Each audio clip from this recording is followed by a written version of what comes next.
your before and after, okay? So, this one here was your before. You can see quite a sort of straight up kind of posture there.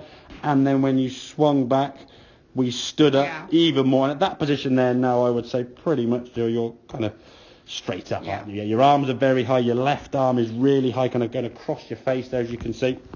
Now, because of this, you have to now drop an awful lot. Now, when you timed that dropping well, it was okay, but in this case, the drop caused the face to go the wrong direction. You can have the golf ball now shoot out the side there, okay? Right. Also, if we go back to your setup, you can kind of see your body there aiming at the right there with your toes, yeah? So your body's actually aiming off to the right there, which means it's very difficult to swing that club with any kind of sort of consistency towards where you want to go. So the right-hand one there now, okay? Little bit more spine angle lean. If I'm honest, could be a little bit more, but I don't want to go too much more now because you already feel like you've gone over the ball anyway. If we increase that, you'll just feel like you're down here somewhere and have no control. So gradually, bit by bit, that can start to get down. But in terms of the back, so as you go back, look at your left arm here compared to your difference there, okay? So the arm, the elbow now on this one is down rather than up. The arm is more across your shoulders rather than up here. So you just gradually sort of maintained your angle and got that club round here rather than this sort of lifting up that you had before. So when you don't lift up, you can then unwind. There's a little bit of a dip there, which you'd expect anyway. Back to the golf ball. Golf ball now you can see flying more towards the screen. Really good shot there. You can see striking the golf ball. No, the ball striking the screen right in the middle there. And the ball sending down the driver as a good golf shot, okay? So in terms of setup, just to sort of summarise a couple of things. Number one, get yourself lined up to target.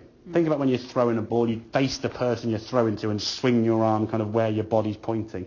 If you're aiming off to the side, it means you could still throw to that person, but the quality of that throw wouldn't be as good. Okay? So get your body lined up better. And in terms of the ball position, I'll do my best to draw a little picture, okay? So here's your feet here, okay? With every shot on the golf course, the golf ball then on the ground is in the middle, but towards the middle. Only with the driver, okay, does the ball go towards the left heel there, okay? The reason being the ball is on a T-peg, and you want to be hitting the golf ball slightly more on the way up as opposed to on the way down. Now, you're not changing your golf swing, okay? If we think about the golf swing being a... What about the wood? If it's on the ground, it's still the same as any shot off the ground, okay? So if we think about that circle outside we did the last week with the swinging in that circle there, okay? Damn it. Come back here. There we go. So if you're using a smaller T-peg with a wood, do you still put your foot to the left? Yes. Anytime the ball is up in the air a little bit, we move the ball forward, okay? Okay, so if we're playing shots off the ground, so I'll use a little a blue ball there. If the ball is on the ground, you want to be striking the golf ball as the club gets the low point of its circle, okay?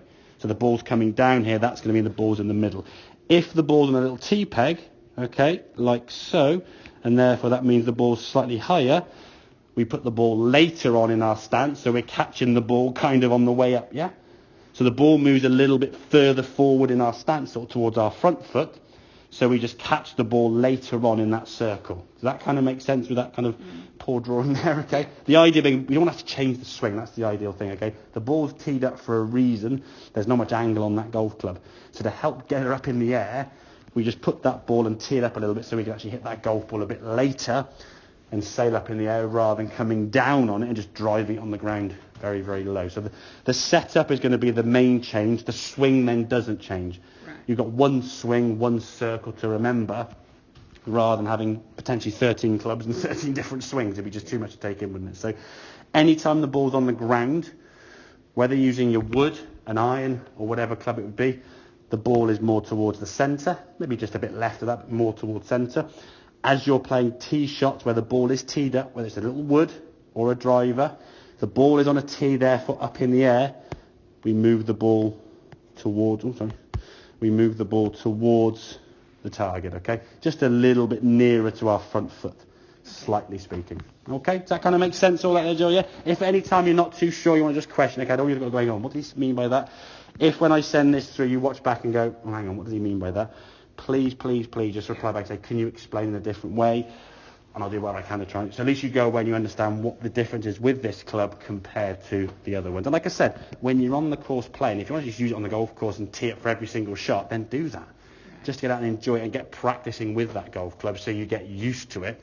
Because if you just play 6, 7 holes, whatever you might play, or 5 holes, if you use that 5 times, it's not much practice, is it really?